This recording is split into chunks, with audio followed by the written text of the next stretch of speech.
We're live. Jay, can you lead us in prayers?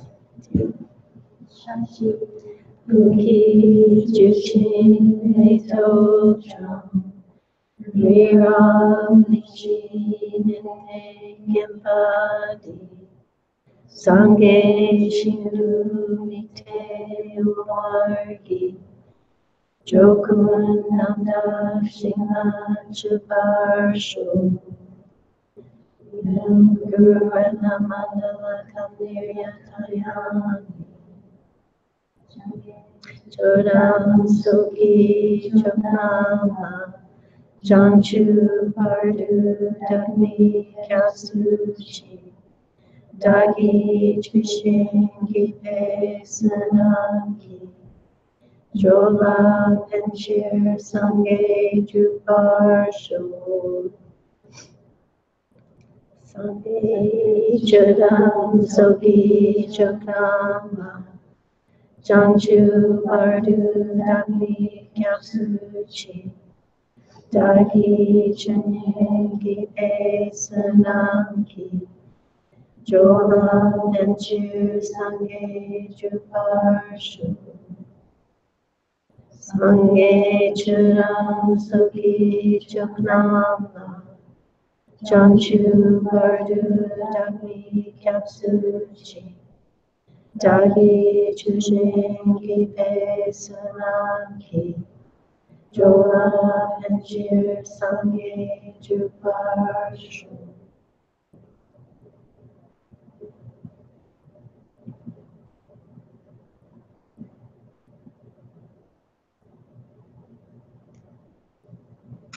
So let's take a few moments and set our motivation, and we'll take 5 minutes meditating on patience.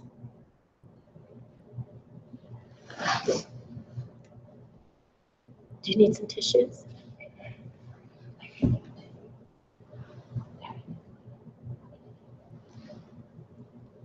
Can you bring a box in, please? Sure. Thank you.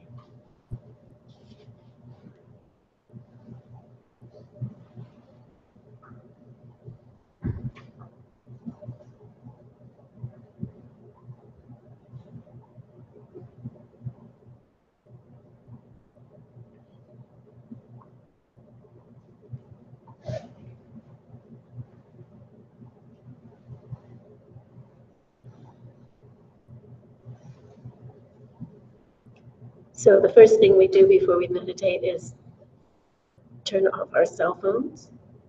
And the second thing, blow our nose. So if anybody needs to blow their nose, please do.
3 long inhales and exhales.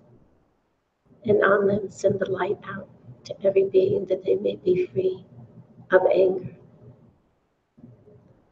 so that nobody need try their patience.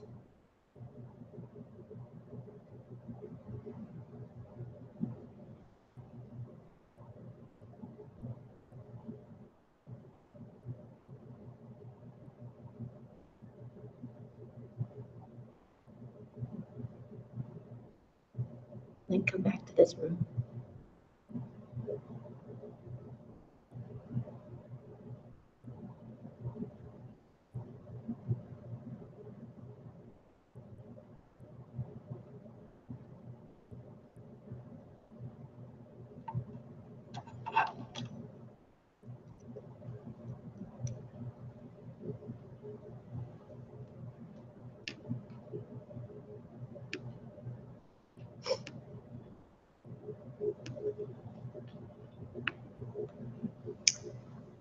So this morning we're going to talk a little bit more about joyful effort. And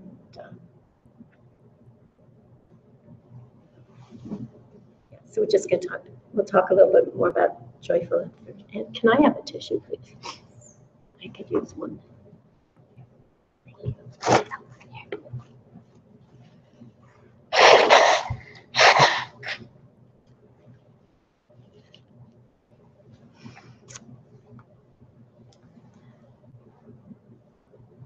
So we talked about exchanging self with others yesterday. And the other part of that is say, Laksam, Namdak. Laksam, Namdak. Does anybody remember what that means?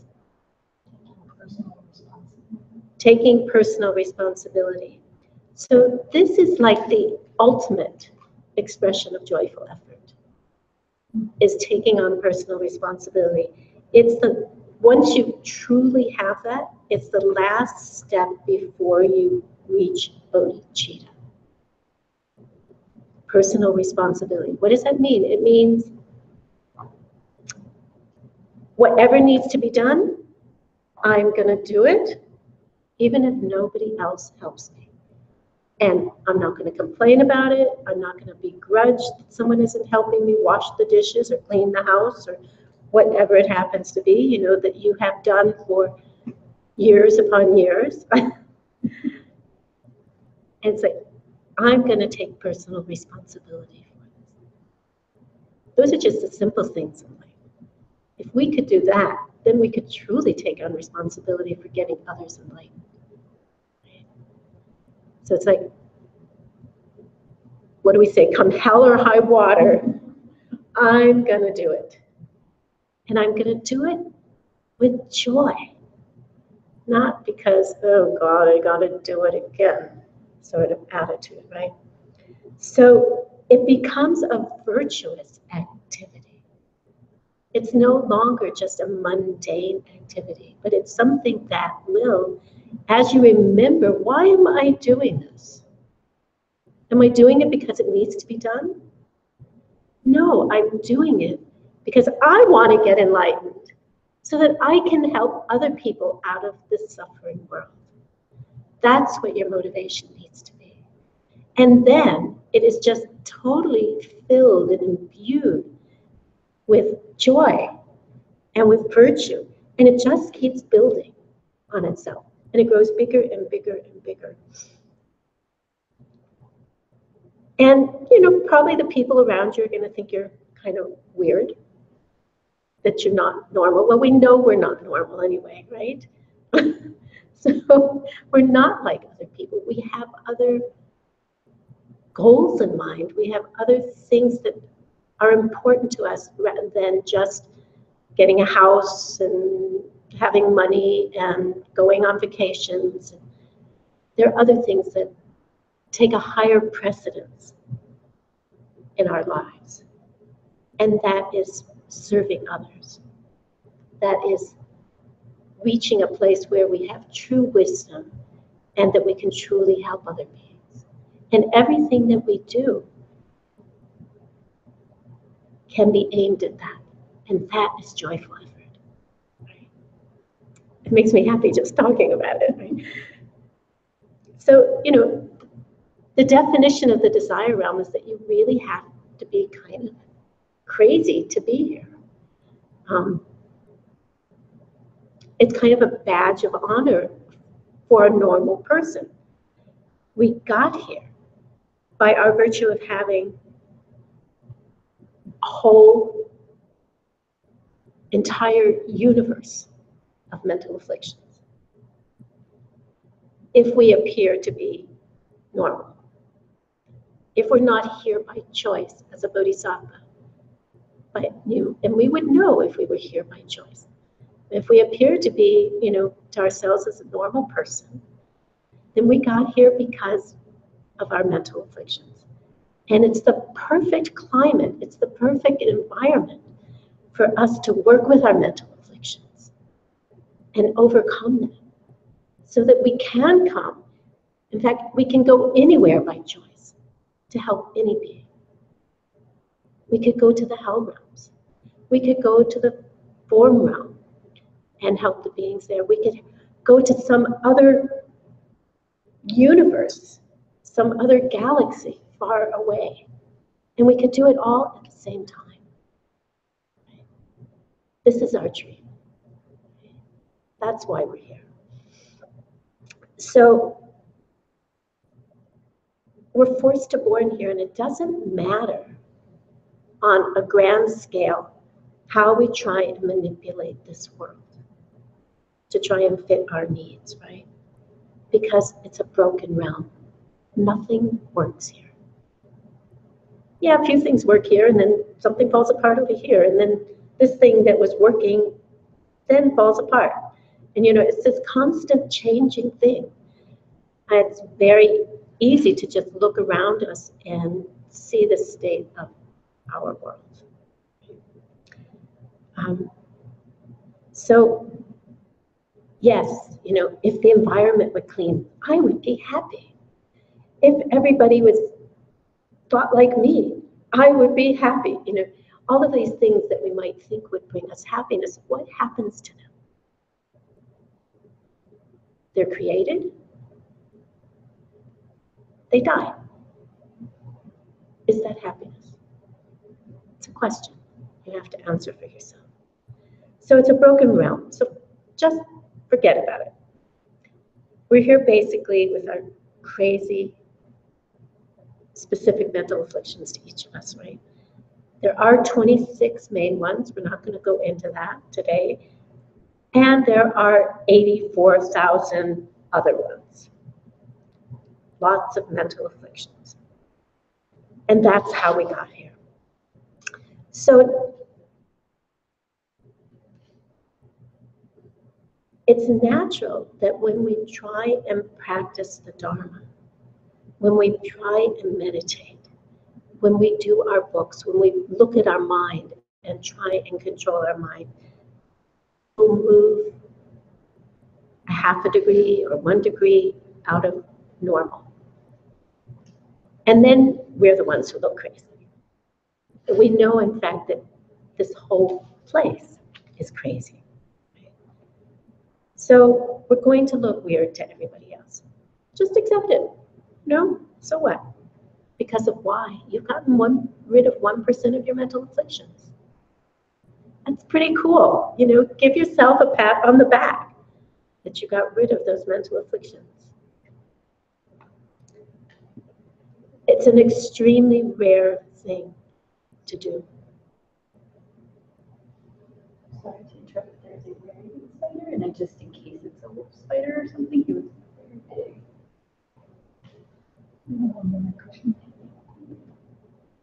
We're just pausing for a moment because we have a large insect here in the temple. And it's being looked for at the moment because it's scooted away.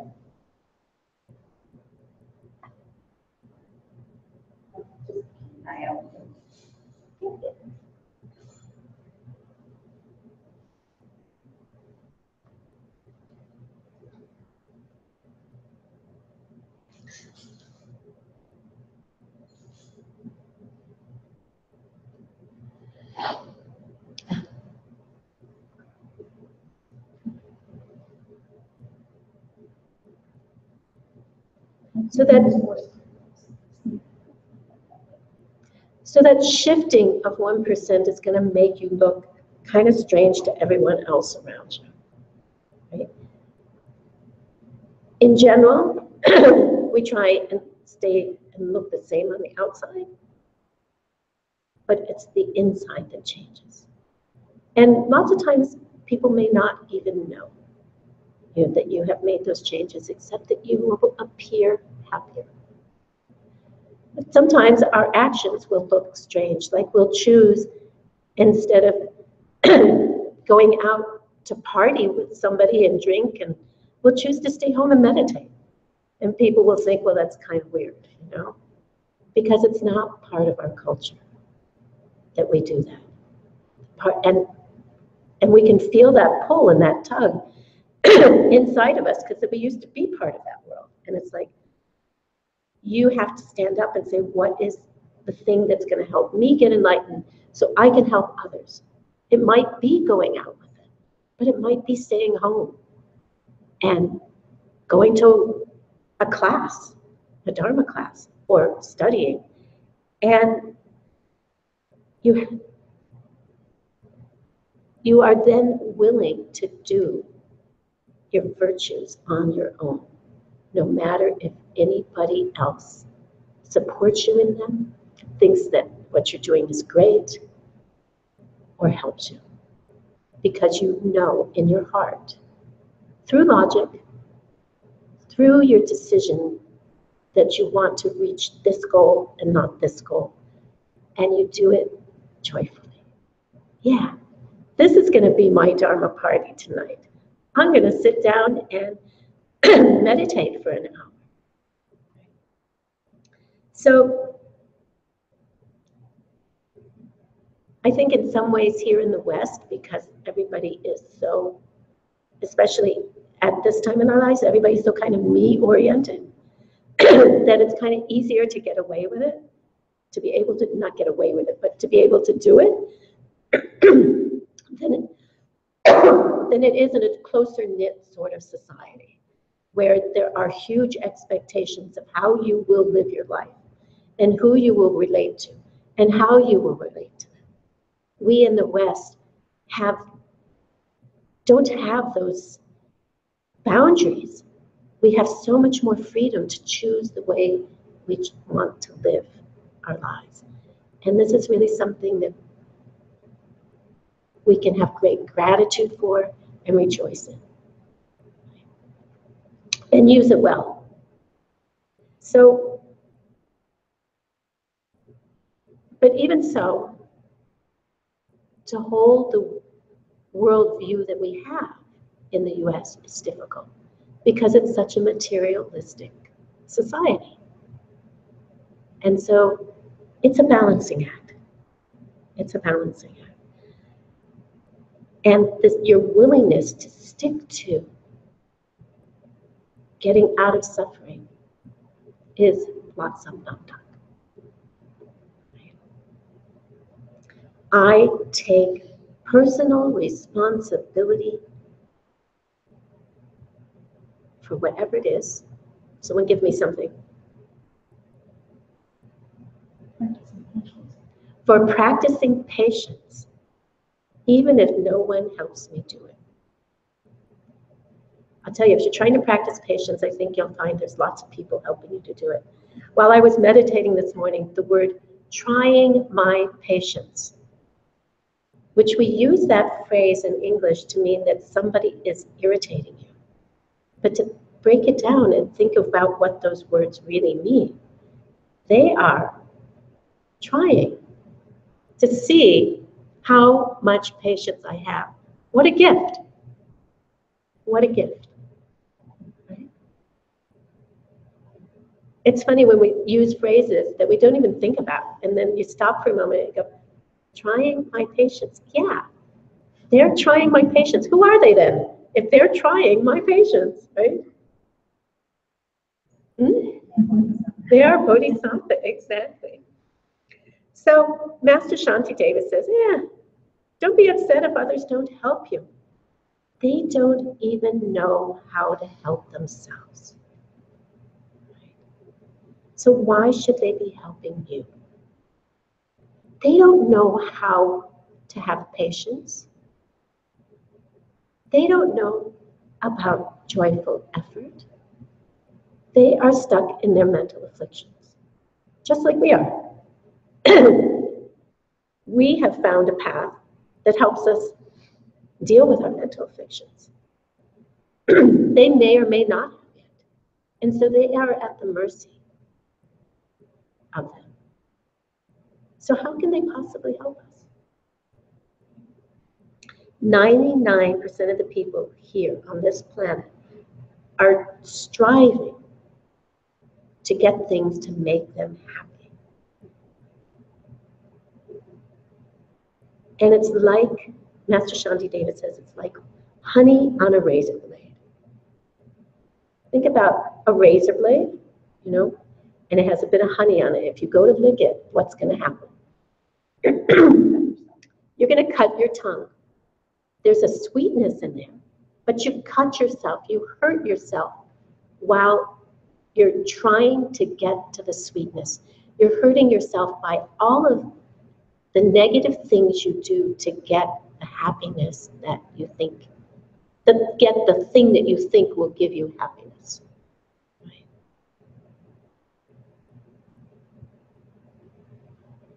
And you hurt others. We see it all the time in relationships. We see it in stealing. We see it in greed. People hurting other people to get what they think will make them happy. And then what happens when they get it? How long are they happy with it? What is the divorce rate? It's huge, right? And they get the thing, even if it's just a new computer, let's say, they get a new computer. And, you know, they're happy for it for 3 years maybe, and then it's like getting outdated, and it starts to do this, and it starts to do that, and you're no longer happy with it. And it just is this downward spiral of constantly reaching out and grasping for things, getting them, and basically them burning you. And then you're unsatisfied, burning you. And you're constantly unsatisfied with what you have. So you've got to get more. So who's crazy? What's crazy?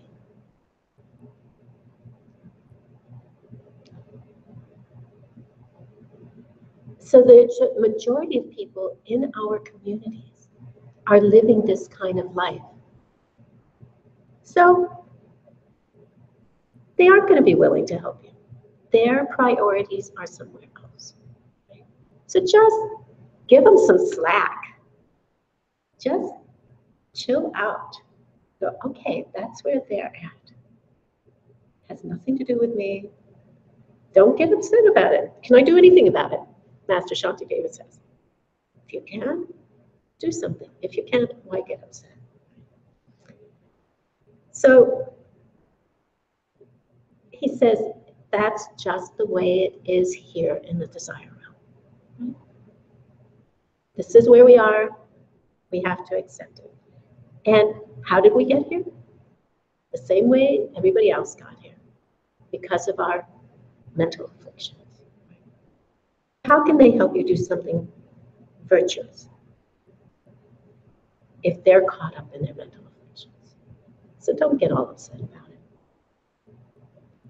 And also, don't get ego prideful about it. It's like, oh, well, I'm not like that, so I can do this and do it all by myself. You know, that's not what we're talking about here. It's a deep understanding of how karma works, how seeds work, how mental afflictions work. And it's more of an attitude of, wow, I got shown this and it makes sense to me. May I use it well, not out of, and so there is a sense of pride there, but it's It's not the kind of pride that is, aren't I great? It's like, wow, I planted some wonderful seeds. Thank you to be able to see this and to have this in my life. May I help others in this way. So by hook or by crook, I'm going to do what I need to do. That is joyful effort. That is the essence of joyful effort. So no matter what, and know that obstacles are going to come up constantly because you are making a stand against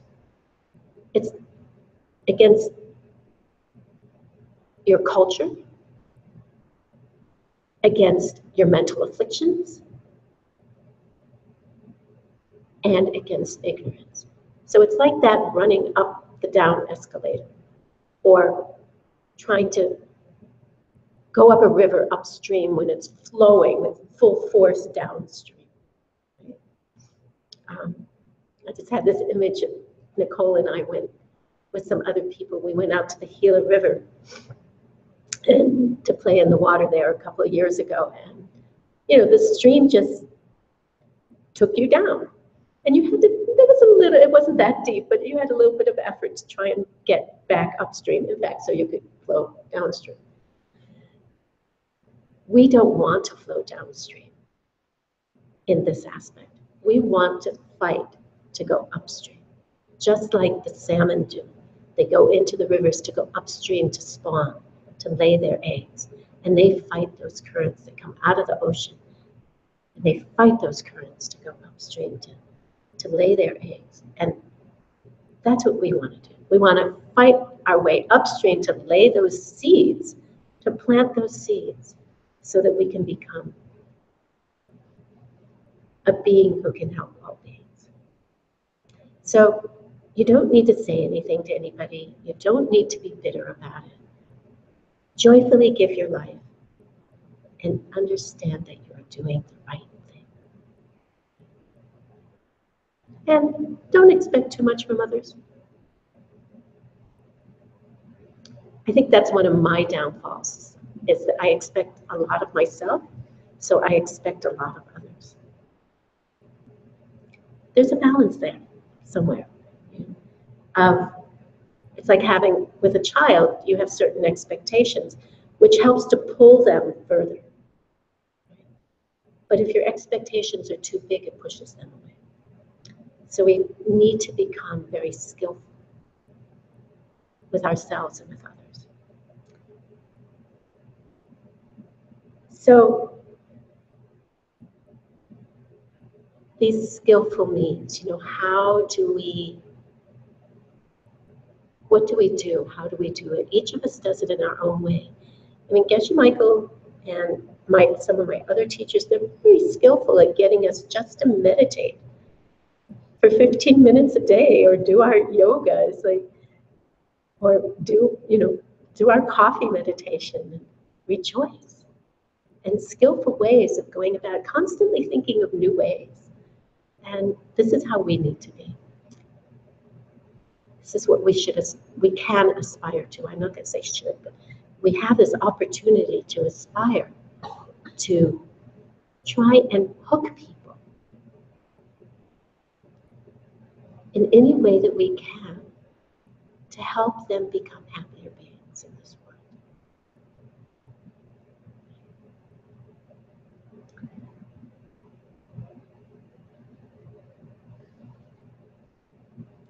So that was that little bit on joyful effort.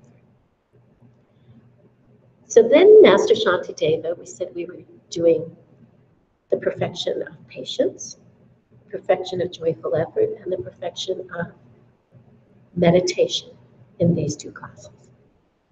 So we're moving on to meditation now. So say Michok Me.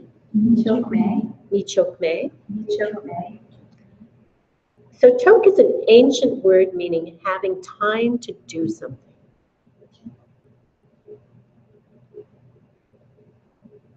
Michok means not time. or mechok, sorry, means not time. So mechok me means not to have time. It means it's not true that you don't have time. So it's a name of a certain meditative state. Say Nyerdok. Nyerdok. Nyerdok. Nyerdok. It's the preliminary stage of the first concentration level. And then say Samten. Samten. Dangpo. Dangpo. Samten. Samten. Dangpo. Dangpo. This is the name of the first concentration level.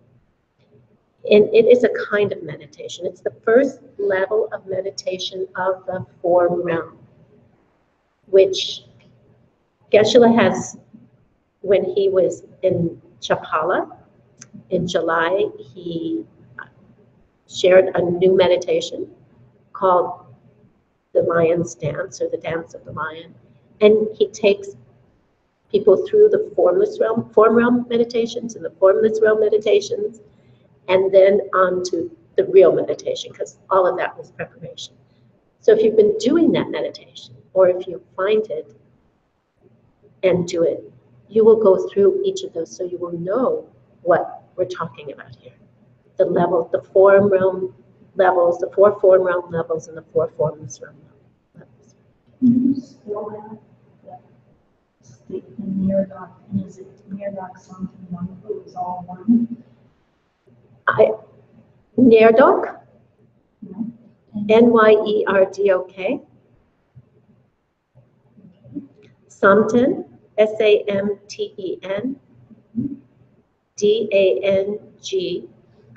Dangpoy.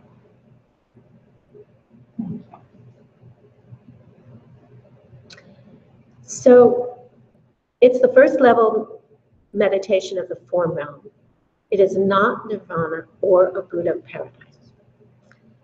If you did only this kind of meditation all the time in this lifetime, with no virtuous content, like just following your breath, following your breath, following your breath, following your breath, that being your object, you would be reborn in the form realm. And you would stay there for some time, and then you would die, and you will have used up all of your good karma, so you would be reborn in the hell realm. And then you got to work your way back up again. So you use up all your good karma being in that state. So it's a serious mistake. But if we want to see emptiness directly, we have to get to Mechok Me. We have to get to that deep meditative state. It is the springboard, like when you're diving, it is the springboard. It is the place of deep meditation that we can then use to turn our mind onto emptiness and see emptiness directly. So the complete name in Tibetan is Samten Dangpo Mechok Me. Dangpo Nyerdok Mechok Me. It's in your Tibetan, those of you who I sent it to. So why is it so effective in getting to a Buddha paradise? In the Abhidharma Kosha, it tells us why. It says most of us are having lousy thoughts about others all day long. And then those lousy thoughts burst out every few moments in our speech. We're complaining, which I am well known for. I'm criticizing, which I also do. We're bossing others around. These are all mental afflictions I have. And we're getting angry. For every 5 minutes of speech, there might be some sort of physical action associated with it. May or may not be. It might just be in our minds, in fact. But most of the day, we spend at least 70% of our time in negative thoughts about ourselves and others. Small ones. You know, they're just little irritations, small desires, right? Thousands and thousands of small thoughts. Occasionally, they manifest in violent behavior, yelling at somebody else or whatever. If you are sitting in meditation, keeping silent all day long, meditating for 5, 6, 7, 8 hours a day, what happens? Wow, those negative thoughts are not arising if you're in a deep state of meditation. It's an unbelievable, refreshing state of mind to be in. And by default, you don't have time to think about what someone did. Of course, that can become your object of meditation. And if it does, then you're creating this huge mountain of negativity. We're talking about not letting the mind go to that place, not having that as an object of meditation. Remembering, oh, ding, I went off my object of meditation.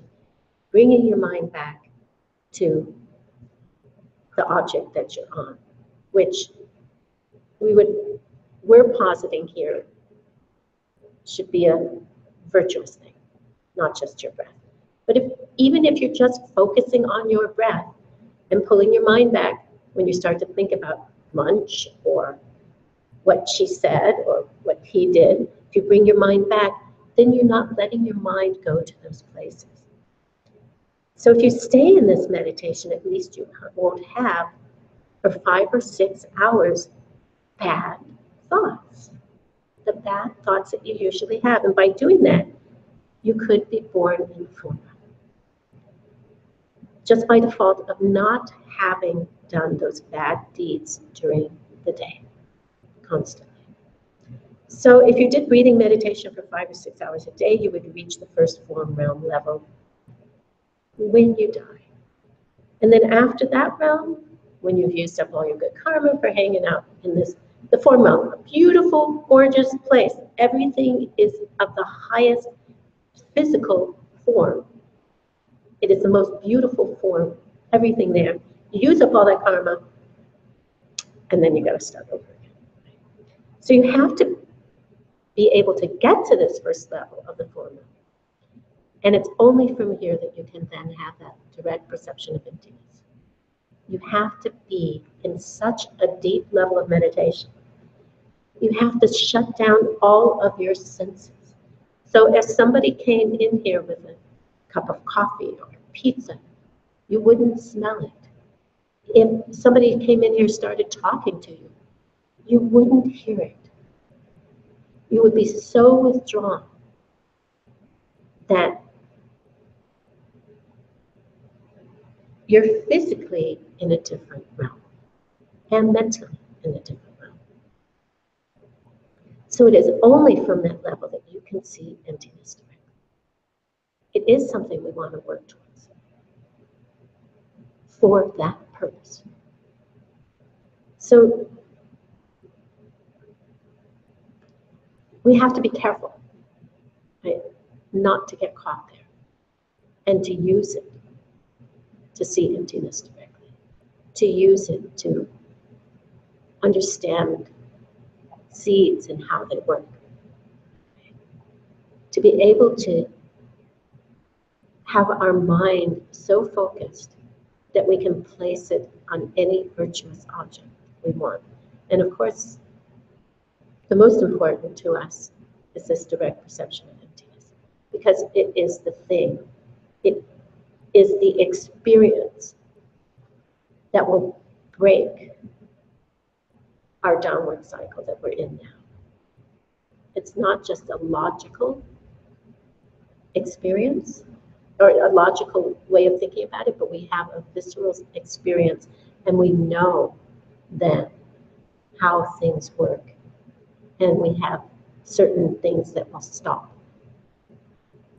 We have understanding, and there are certain mental afflictions that will stop, which were taught in previous classes. So once we have, so there are 5 levels of realizations. And to move from one to the other, it's always done in a deep state of meditation. You can't move from one level to the next without being in a deep state of meditation. So we go from Soklam to Jorlam to Tonglam to Jomlam to Miloklam. We go from the realization, path of preparation, the path of seeing, or rather accumulation, the path of seeing, the path of habituation, and then the path of no more learning. To be able to move through those from one to the other, you need to be in a deep state of meditation. Come to Diamond Mountain and do a meditation retreat so you can move through these things, right? So what happens if you do see emptiness directly? You will see your future life. You will see the day of your enlightenment. You will know that you have encountered a Buddha, right? The Dharmakaya of the Buddha. You will know really what a prostration is. You know what offerings are. Sorry. You can read others' minds for a little while after coming out of the direct perception of emptiness. You have a direct perception of their thoughts. You can so imagine what it feels like to see the day of your own enlightenment. You will know who you will be called. You'll also know how long it will take you to get there. What a relief, huh? What a relief. So to perceive it directly, to know directly that all this life you have been living is over, that you have understood the entire contents of every Buddhist book in 20 minutes. You are on your way out of the suffering world irrevocably. You cannot be stopped. You've put a different cycle into motion. And just like all the other samsaras we have, it's not a samsara. We put a different cycle in motion, and it works the same way in that it cannot be stopped once you are on that path. Our negative karmas, yes, they can be stopped. They can be destroyed through many practices. Right? The biggest practice to destroy those negative karmas is the direct perception of emptiness. And you are like, hey, I'm finally going upstream and there's no problem with it. Right? So you will be taught.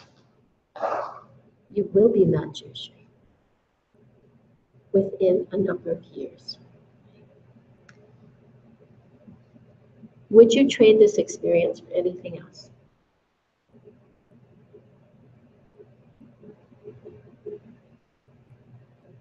It's worth all of the thoughts you have ever had in your life and all the things you have ever done in your life. So the only way to get there is by being in a deep state of meditation.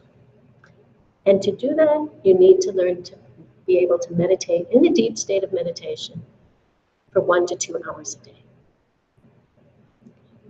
That's not including your preliminaries. It's not counting a sadhana or anything else. At least 1 hour in single pointed deep state of meditation. And if you really want to work at it, preferably 2 hours a day. Right? Otherwise, you're not going to see emptiness directly. You will continue to suffer, continue to get old, and die. So you have to get to Samten Dangpon Nerdo Nichokme. And that's what this retreat center is designed for, is to help people get there. Why? It's quiet. It's isolated. There ain't nothing else to do if you come here as a retreater. That's all you have to do. You have to meditate. You have nothing else to think about. Just meditate. The only thing, well, you might hear an airplane or a helicopter occasionally, but generally it's just the birds and the wind. So that is the goal here, to force you into a deep state of meditation so you can have the direct perception of emptiness. There's something about that kind of solitude that helps you to go find the silence inside yourself and to be able to then focus your mind on wisdom, on emptiness. You need a place to do that. Give yourself a few months. You've got to try a few years. Try maybe a few more years. It's a life or death situation. Doesn't mean give up your other commitments. But you need to make arrangements to see emptiness directly. Just like you make arrangements to go and visit your friends. You need to make the time for it and know what you need to do. So you can't get out of this suffering world if you don't have that direct perception of emptiness.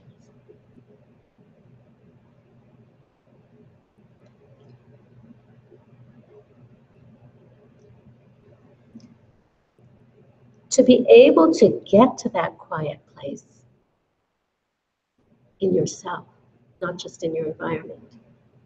Because you can come to a very quiet environment and your mind can still be chattering away, watching every movie that you ever saw, listening to every song you've ever heard, replaying every argument you had with somebody. You need to do what we call home samadhi, work samadhi. It's also known as meditative concentration or meditative stabilization, right? It is the ability to fix your mind single-pointedly on anything that you're doing for a moment, for an hour, for a couple of hours, for all day, while you're working, while you're at home, while you're with your friends. So as Arya Nagarjuna, he's adamant that meditation is a 24-hour thing. It's not just about sitting on your cushion. It's about how you relate to the day and the world. If you allow yourself to be distracted for 23 hours of the day, what's going to happen on that 24th hour when you go to sit on your meditation cushion? What is your mind going to be like? Can it just all of a sudden be quiet? After all day, it's been like, right? We can't abuse our minds for 23 hours a day. We have to be kind to our mind all day. And then when we get ready to meditate, we can sit down. So how do we keep samadhi all day? There are 5 principles, and Arya Nagarjuna tells us about them. In the opening lines of the chapter on meditation in the Bodhisattva's Way of Life, it says, "Whosoever cannot keep some kind of samadhi all day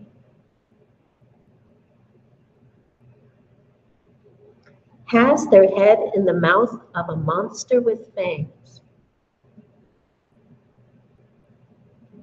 They are about to be crushed." So directly from the Bodhicitta Avatar, it says, once you've developed your practice of effort in the way described above, then place your mind in single-pointedness. A person whose mind is in a state of constantly wandering lives his life in the jaws of mental afflictions. the jaws of mental afflictions. The mouth of a monster, of that monster out there on the wheel of life. A big, I don't know, lion, a big monster, it's called. You know. So it's the vision of your head in a lion's mouth. And that lion has these huge fangs, 4 of them, right? So if you don't keep basic samadhi, keep your mind focused 24 hours a day, you are in a dangerous spot. And I know we've all experienced this when we feel like we have too much and we get kind of like, this thing's coming at us, and this thing's coming at us, and this one, and what does it do? It throws us off balance. We're back to patience. We lose our joy. It throws us off balance. And then we get irritable. We're in the jaws of that lion at that point. So how do we not get there?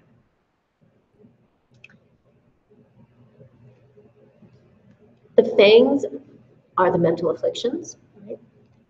And you have to be in a state of at least 50% samadhi, or else we are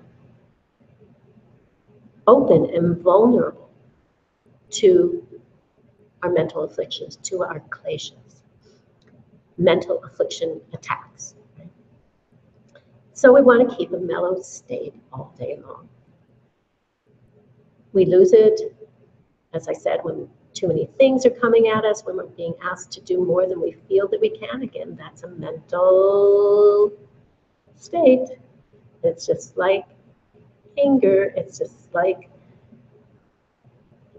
self and others. It's something that we put a cap on and said, I can't do, right? It's a mental state. Start small. Go, okay, this is what I can deal with today. I will make a little bit more space tomorrow, right? And then we can become like Avalokiteshvara with 1,000 arms, right? That is awesome. When we're jet lagged, when we haven't eaten well, when we haven't meditated, when we haven't exercised, then our immune system gets low. So when we haven't had enough sleep, watch the things that make you irritated. And make sure you take care of yourself, because there's more at stake. Your life is at stake.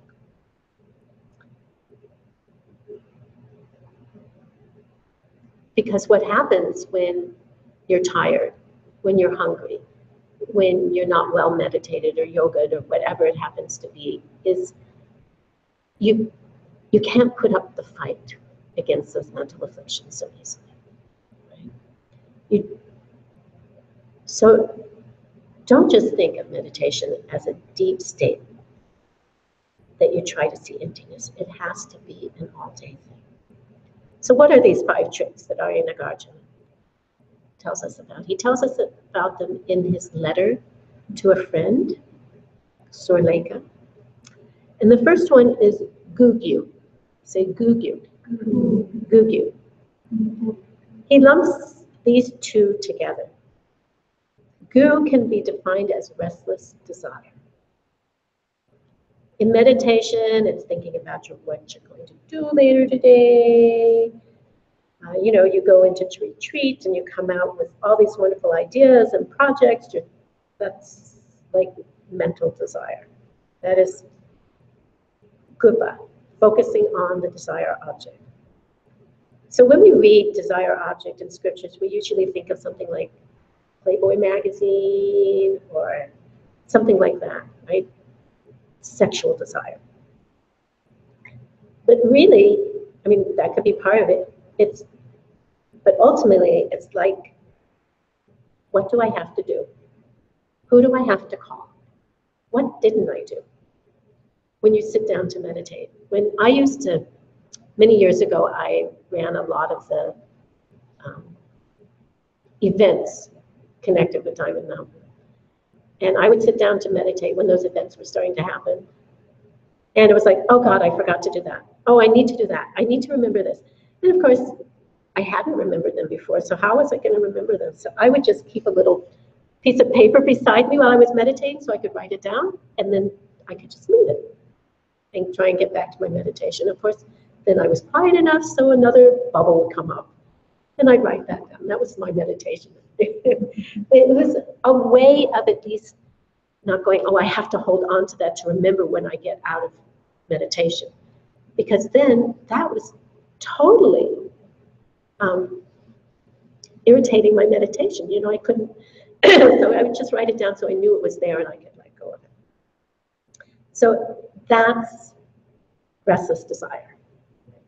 So the rest of the day manifests when this is happening in our meditation as attention deficit disorder, meaning that we cannot focus well on one thing at a time.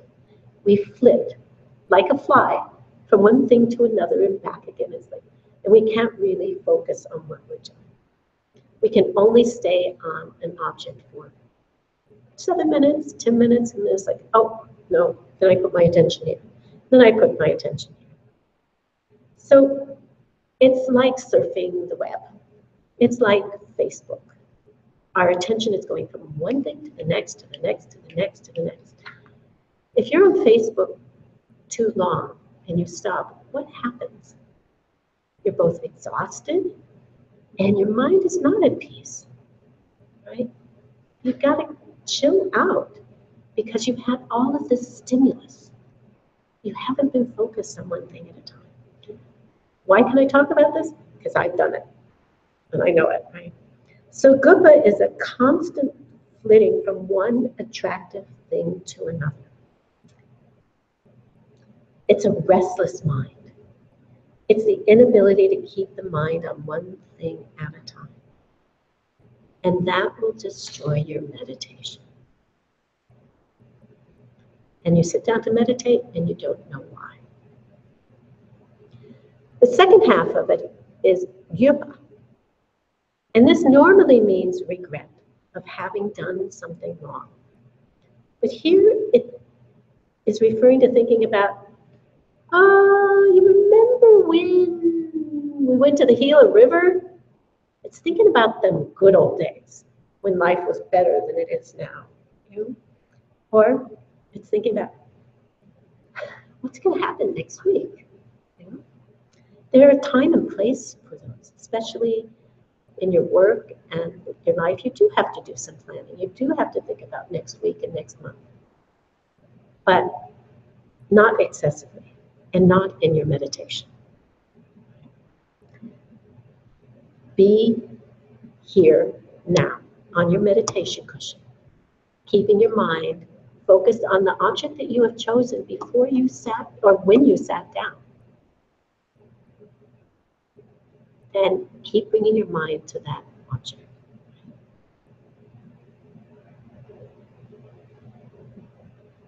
And as you get older, so much of your life is already behind you, right? That you have to be careful not to dwell on the past, because more of your life is behind you than is in front of you. So you're thinking about the past. And 20 years later, you're thinking about what it was like when you were in high school, when you're in your 40s, right? So it's this inability to be in the present, to be where you are at the moment. Right? So you have to learn to be able to deal with the present, with the now. Stop living in the past, stop living in the future. And we have to do that 23 hours a day. What is in front of me today? What is in front of me in this hour? What is in front of me in this minute? Be totally present with it. And then when that task is done, then you can focus. It's like, okay, what's the next thing? You look at your list. Okay, scratch that one off. You go to the next one. Then you don't have to think about the past and the future. It's taken care of. So if your mind is thinking about good old days all day long when you sit down to meditate, that's what you're going to be thinking about.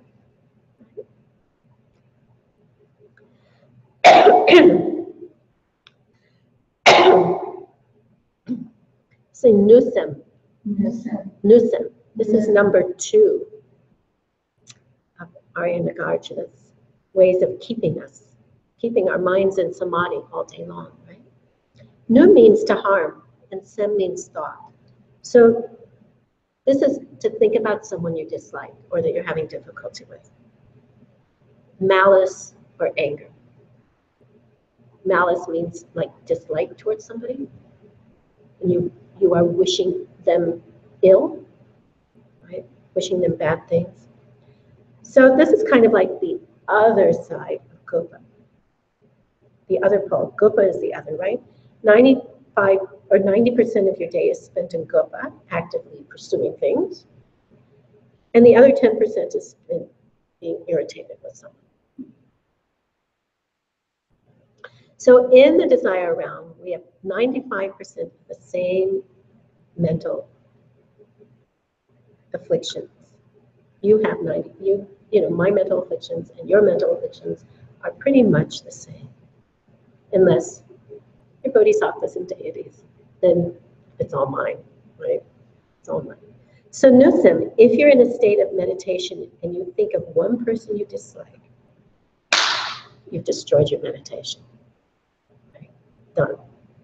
You can wander around during meditation in your high school for 10 minutes and then come back. You can do that, right? And you can then continue. But one moment of malice, of anger, forget it. Just get up and go do something else. You won't be able to meditate. So a few minutes of active dislike of someone, you cannot get back into meditation for 30 to 45 minutes. It agitates you. It destroys your mental peace. So the point of Arya Nagarjuna and Jason Kapa's commentary on Arya Nagarjuna, in fact, why does Jason Kapa comment on Arya Nagarjuna? Why does Lama Tsongkhapa talk about these 5 things? They're in our Bodhisattva vows. And you swore to avoid these. These are the 5 obstacles to meditation. And Jason Kapa did write about them in the Bodhisattva vow course, right? He was adamant. You Bodhisattvas have sworn not just in meditation, but you have sworn to give up these 5 all day long, mainly at work, with your family, with the people you're with. And if we don't avoid these all day long, if we don't watch our minds, if we don't think about these things, when we go to meditate, they will be there. You won't get a vacation from them. They will still be there. So we need to watch our minds all day long.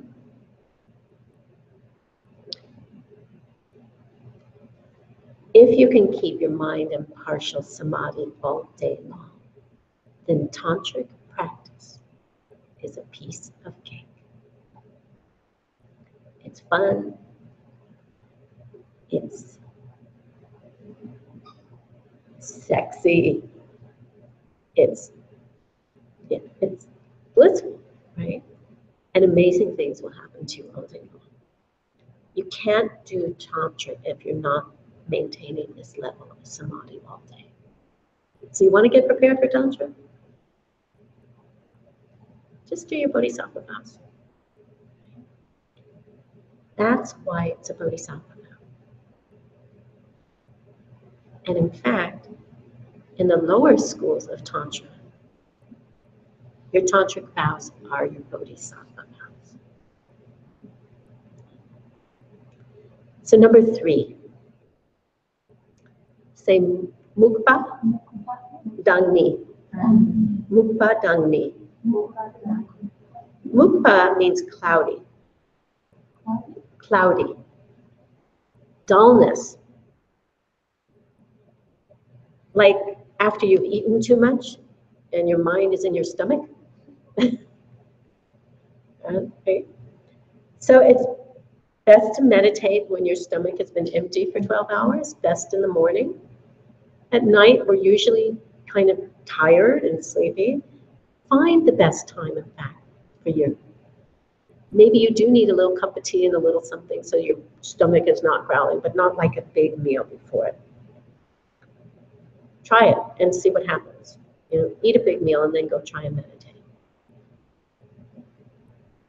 So moving is this kind of dullness. Ni is the extreme of it. So to sleep or get drowsy. So it's when you're sitting on your cushion and you are getting cloudier and cloudier until there's nothing there and you've fallen asleep. Or you're just really dull. There's no brightness to your meditation. You're on the object, but it's just kind of, there's no excitement there. There's no energy there. So there's no brightness there. Right? So if you get sleepy, what's the antidote? Get some more sleep. Drink some coffee. So we eat some sugar. What do those things do to your inner body? What do coffee and sugar do to your nerves? You have to sleep, right? We talked about it earlier. Get the amount of sleep you need. Maybe it's 6 hours, maybe it's 9 hours, maybe it's 10 hours. Get what you need to meditate properly. And if you don't, you're dissing your bodhisattva vows.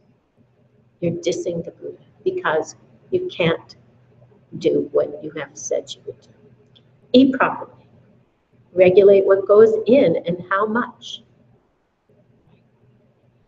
Just take the amount you need. Maybe even just a little bit less. Sleep enough. Meditate, yoga, be well taken care of. That is one of the karmas for meditation.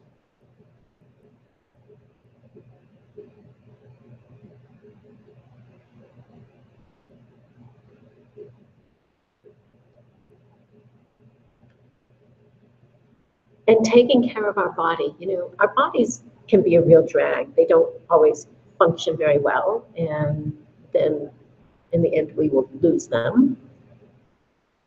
We take care of it till then, till you don't need it anymore. Then you will get a new body. We're not going to have this body when we get enlightened. We do need this body, or a body similar to it, until we do get enlightened. So take care of it. Why? So you can help others. Remember that. That's the wish. It's not about your own vanity. It's not about, oh, me, me, me. It's about us. Number 4, say Dula Dun. Dula Dun.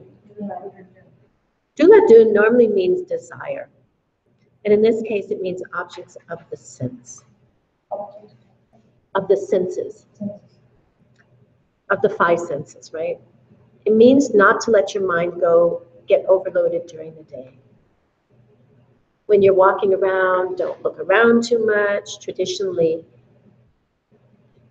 as a nun, we're asked, or as ordained people, to keep our eyes in front of us, only about 10 feet away from us. It's like when you do a meditation retreat and you keep what is called holy silence. Not only do you not speak, but you do not look at anybody else. It's keeping that energy in.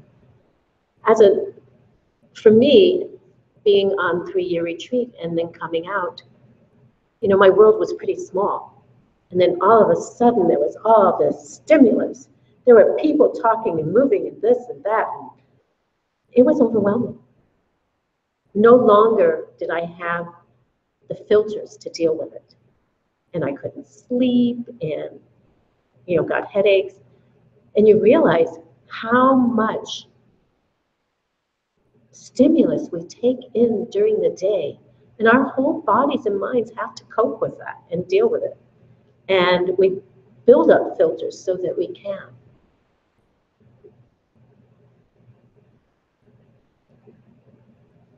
But to meditate deeply, that's why we go into a separate, singular retreat.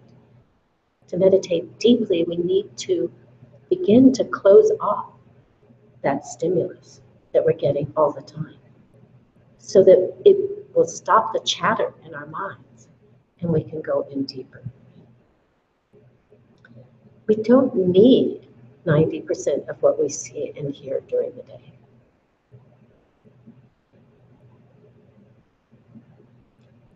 All of those mental images, all those audio images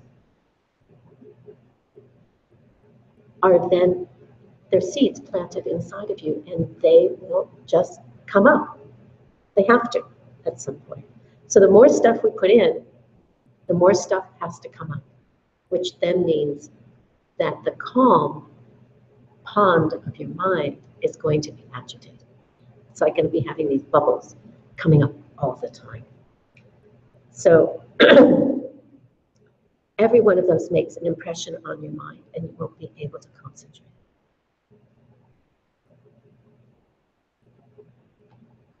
So it's sight, sound, what you eat, keep it reasonable, that's the word I'm looking for. Sex, if you're celibate, it gives you an incredible amount of energy. If you have a partner, no problem. Just keep it healthy and happy. Right? And use that energy. Don't obsess on it, don't think about it too much. And then you will have more energy to concentrate. So number 5, say Tetson. Tetson. Anybody remember what Tetson is? Lazy doubt. Lazy doubt. There's healthy doubt, and there's lazy doubt. And healthy doubt is important. It's when like, well, I'm not sure about that. And you really look at the thing. And you go, well, like past lives or the hell realms or the preta realms, I'm not really sure about those. And you think about them and you looked at them and you go, okay, I'm not sure about that. I'm just going to put it up there on that shelf and just let it stay there. I'm not making a judgment either way because I don't know. And then, maybe later you can pull it down and look at it again. But lazy doubt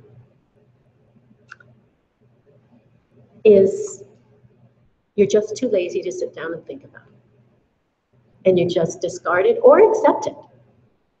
Doubt is really discarding it. But even just accepting something because someone else said it, if you don't check that person out, is lazy.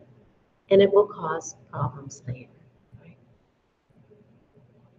So, Lord Buddha said, don't accept everything I've said. Question it, rip it apart, chew it, burn it. See if it's true for you. And if it's not, once you've done that, then you can throw it out. Or you can put it up on the shelf. So the classic one is your Lama a Buddha or not? Make up your mind. Get off the fence. All the scriptures say he or she is. When it suits you, you say that they are, and when they criticize you, and it doesn't suit you, you decide that they're a normal person. Decide. Do it with wisdom. Do it with logic. Don't just lazily say, yeah, my Lama's a deity. My Lama's enlightened. And then when they do something you don't agree with, what happens? Can you hold that? Or do you start criticizing it? So are you going to practice or not? Are you going to meditate for an hour or not? And then you do it for half an hour. You don't decide. You don't decide to stay focused even during your meditation. You don't decide, is an hour of meditation vital for my existence? We go from day to day not meditating. You haven't decided that meditation is important.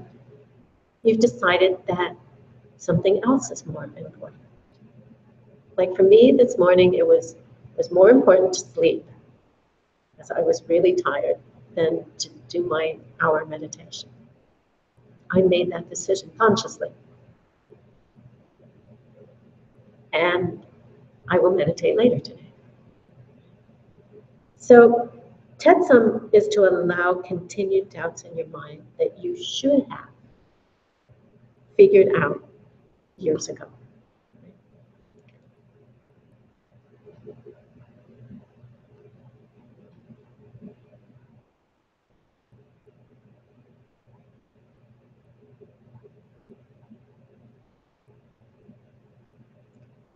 If you're not sure about something, do a meditation on it. Right?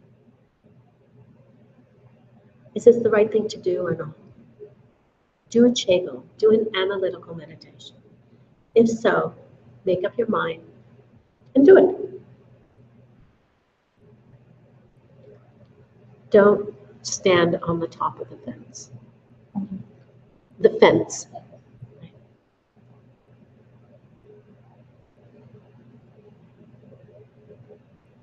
So why should you maintain a meditative state all day long? You might move slower than others. You might be happy all day. This is a side effect. It's not the goal. It's nice. It helps you work too, right? To stay in half samadhi all day. You don't get mental afflictions. Your day goes sweetly. It's the best protection you have from having a lousy day. In a state of samadhi all day long, you are watching your food, how much music you listen to, your sleep, how many videos you watch. You're thinking about many things, right? And then you're not living in the moment. You're not liking other people. You have unresolved doubts that you could have resolved. Right? That's what Tetsum is. And you keep your mind free of these. Whatever you do, you'll be better at it. So, cutting down on our sensory intake. In the chapter on meditation is a beautiful line. It says, when you lie in the forest, neither the wild animals nor the birds nor trees ever say something unpleasant.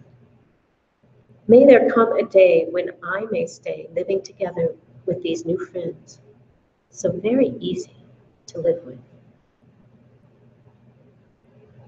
That's contemplation 5. And then in contemplation 10, Master Shantideva describes the joys of living in forest solitude and then urges us to go spend some time out there in the woods, in gentle walks and thoughts of helping others through developing the wish for enlightenment. So what are we going to meditate about? What sorts of thoughts shall we hold? And he uses this to launch into Dakshin Namje, the most powerful teaching ever given. So Dakshin Namje is a combination of Dakshin Nyampa, treating others and yourself exactly the same, and Dakshin Jewa, which means exchanging self for others, fighting for others' happiness and removing their suffering. before taking care of your own needs. So Dak is me, Shen is other. Nyam means to equalize. J means to exchange. So we say in English, exchanging self and others. So there's a practical way to do this. And it comes from Master Shantideva's teachings in 3 steps, and it's simple. And the karma from following this will ripen in about a half a day. It's instantaneous spiritual food. Easy, cheap, it makes you happy for the rest of your life, and those around you. So the first one is, say, Jampa. It's the Jampa method. What is Jampa? Who is Jampa? Jampa Lumbe is Geshe Lotar's nephew who lives in Howell, or lived in Howell. I'm not sure if he's still there, at Rinpoche's temple, Geshe Rashi Jampa Ling. And it is said that the eyes are a mirror of the soul. And Jampa had this incredible practice and way of just looking at someone who walked in the kitchen and watching where their eyes alighted, what their eyes rested upon. And then he would offer that thing to that person. Right? So follow their eyes for 3 minutes and you will know what someone else wants.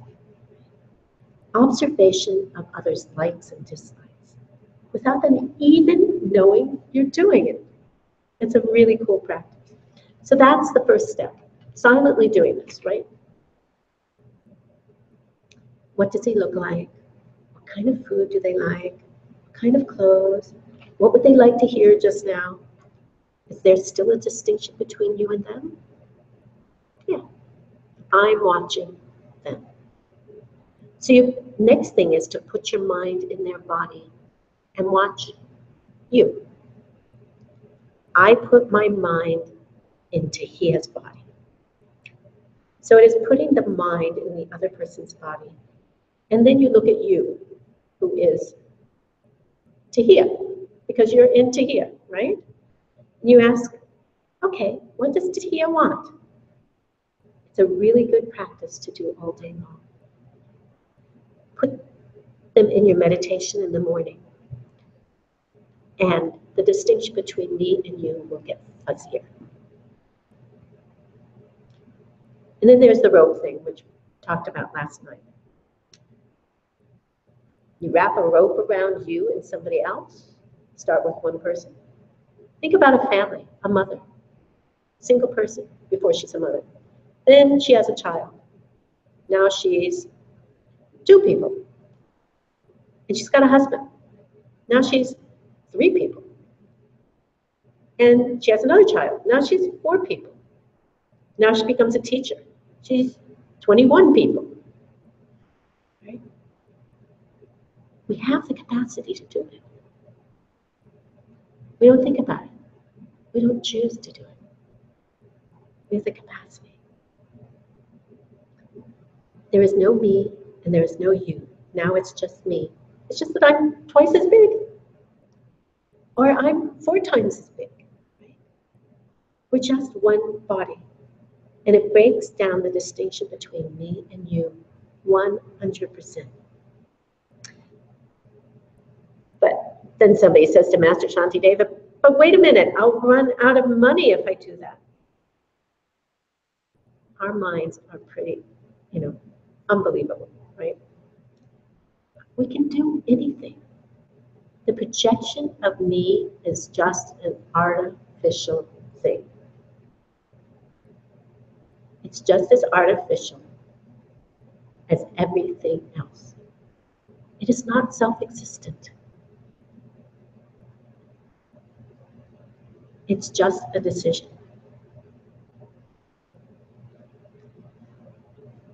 So start small, little good deeds with the people who are around you during the day, and you will become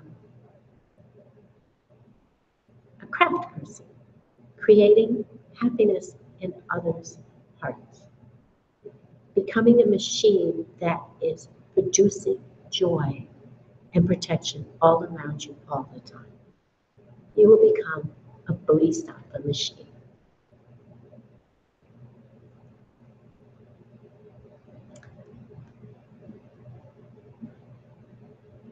In verse 11, Master Shantideva says, they are a part of you too. You know, there are many separate parts to our body. We have the hands, we have the arms, we have the toes, and we take care of all of them. Because we've decided that they're all me. It's a single body, and it has parts. Just so shall I work for the happiness of every different being, treating all as equal, all as one, thinking of their joy and pain as if it were my own. So people in this realm, we get stuck on this idea about me, that I end here. And for some reason, I'm not supposed to take care of her and her and her and her as well as I take care of myself. Why? And I'm supposed to think that's natural? It's those dang seeds that are forcing me to think that way. My past karma, created by me and her, me and you. Even in our language, there is separation. Me and you. We don't have those words in a Buddha paradise, I'm told. I haven't been there, so I don't know. We don't have me and them. It hurts us to have that. It is the cause of all of our suffering. I end here, and you start, somewhere over there. Right? There is a difference between you being hot and me being hot.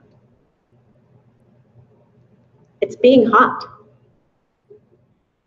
Is there a difference between me being hot and you being hot? No, there's not. What does Master Shantideva say? At the beginning, start with carrots and potatoes. The guide has sent us at the beginning to do our acts of giving with vegetables and the like. When we have become accustomed to that, then later on we'll gradually be able to give away even our own flesh. But if it's my computer, am I going to share it? It's my computer. Right? If it were my dessert, sure, have some. We draw our lines. Check out, where do those lines come from? Start with something you're not so attached to. Right? Start small and say, there is no distinction between me and you.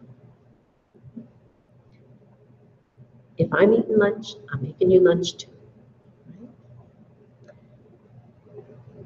It's a mistake forced on us by our past deeds. So just reject it. And that's a seed ripening. And you can rejoice in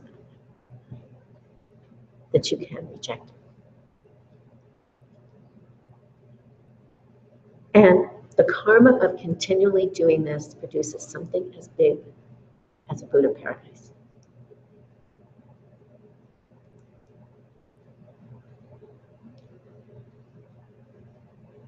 Master Shantideva then goes on to question, well, what makes pain mine? Speaking of pain, I'm a bit thirsty. Does anybody else want some water?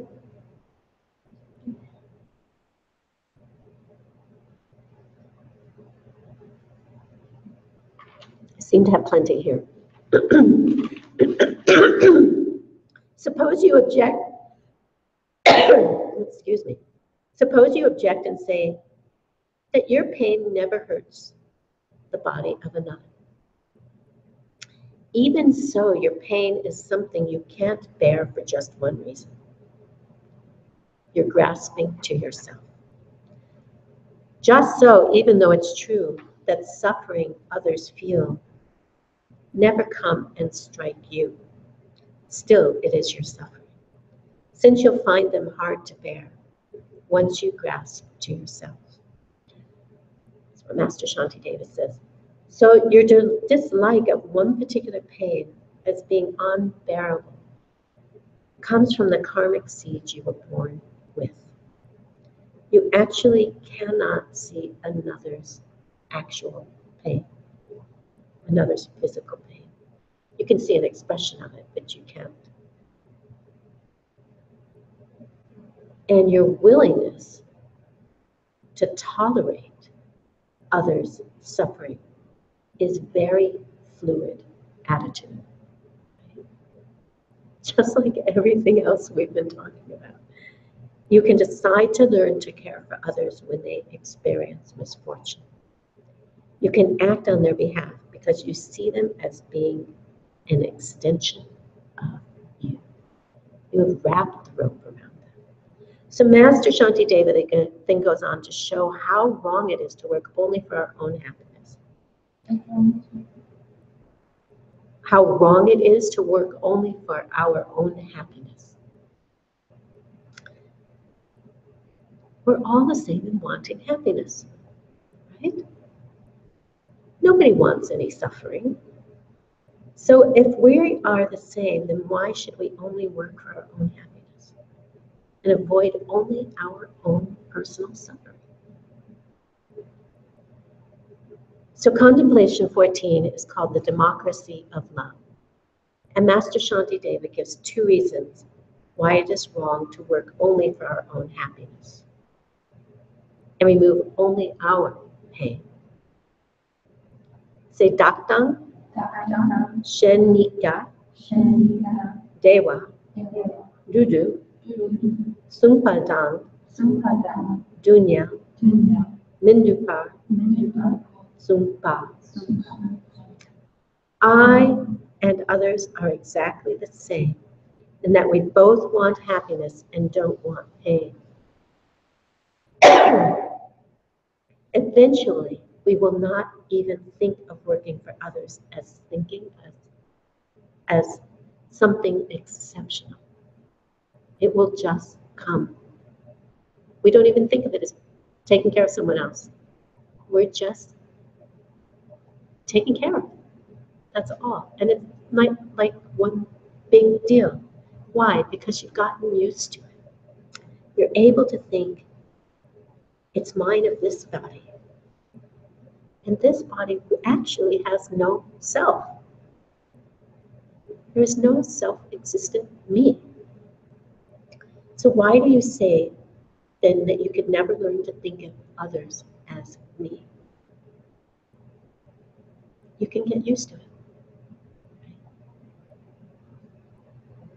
Master Shantideva says, when we come to see others as ourselves, then we won't find it amazing or find any reason of conceit when we care for them. A person does not congratulate himself for feeding himself his own suffering. Do we go, oh, what's that good of me? I fed myself. Why should it be any different when I feed another? Or wasn't that good of me to give that person begging on the street my bag of nuts and raisins or money? Wasn't that good of me? Wasn't I great?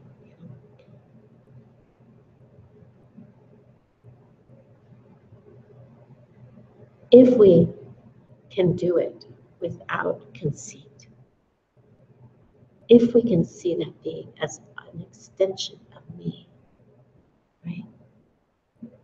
And not expect congratulations.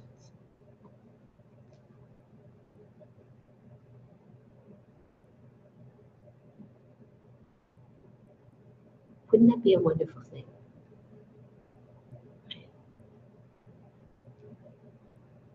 We would never feel it was strange. We would never have to look for someone, ourselves or someone else, to say, you're a good person, you did the right thing, right? When you did something for another. So for that reason, we must get used to a state of mind where we protect all beings all the time, with thoughts of compassion, with thoughts of care, protecting them just in the same way that we protect this non-self-existent self, even from the very last unkind word. The total amount of happiness that exists in the world has come from wanting to make others happy. The total amount of suffering that exists in the world has come from wanting to make yourself happy. What need is there for many words? The children of the world work for their own sake. The able Buddhas do their labor for the sake of others. Come and see the difference. We all want the same thing. None of us wants pain. None of us wants suffering. We all want happiness. So Laksam Namtak, the willingness to get people enlightened, the willingness to bring happiness, to show them how to bring happiness. We can't give someone happiness, but we can show them how to create happiness in their lives. So it's willing to go to work all day to make money, to pay rent, to pay for everything for others. And at some point in your life, hopefully you will become a teacher. And if you're in a position to teach others, which means that hopefully you know more than others, it is your honor then to teach them until they catch up. This is Laksam Namtak. So if I have to go to work all day to make money and to run, a Dharma center, a retreat center, and you will get people complaining. No one will thank you. And they might even complain about what you teach, or how you look, or what you said, or if you're just like, you need me? I don't care. I know I'm doing the right thing. I don't care if people criticize me. I don't care if nobody helps me. I will make the money to pay the rent. I will make the money to buy this, do this, right? That's Laksam Namtak. And you just do everything at your own personal expense. I am willing to do it even if no one else thinks it's important. You're trying to do something for someone and they just aren't interested, but you just do it because you have to, right? You have to.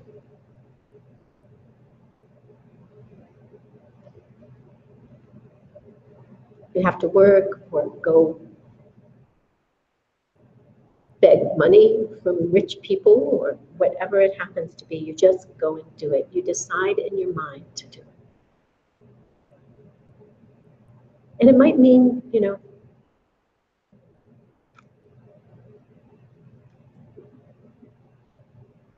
that you're totally alone in it.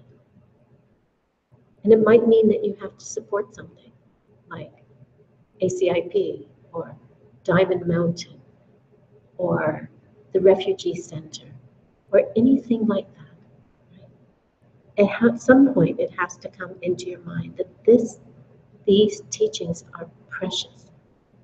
And somebody has worked, many somebodies have worked very hard to maintain them, to pass them down purely, and then to pass them on to you.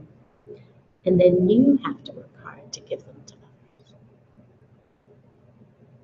Think about, what do I have to do to pass this on? And at some point you make a decision. And you know what? I'm going to do it, and I don't care if anybody else helps me. I will pay for all the readings. I will pay for the rental of the space. I will go out and do this. And you know what? I'll even clean up afterwards. And I'll clean the bathrooms. And I'll wash the kitchen. It is now my responsibility. Why? Because you're all me. You're all me. So will you be the next to take that responsibility?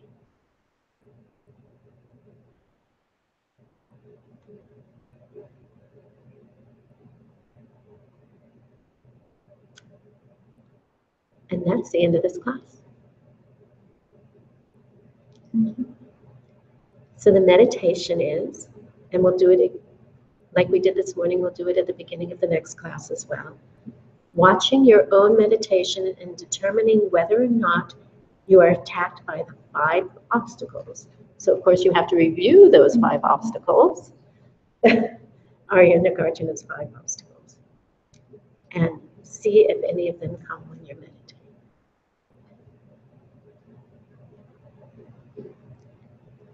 Are there any questions?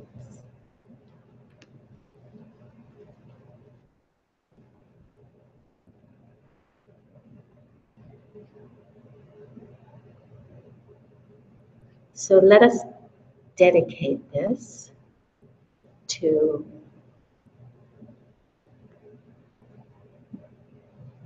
all-day samadhi for ourselves and for others. Okay?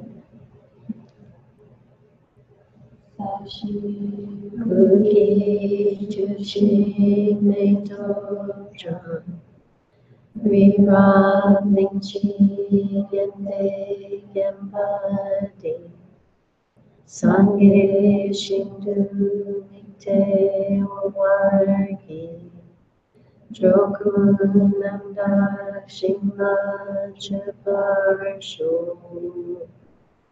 Idam Guru Ratnamandala Kamyatayana Kevo Sunamanyashe Sotsokshi Sunamnyashe Lejumwe Dampa Kunito Parsho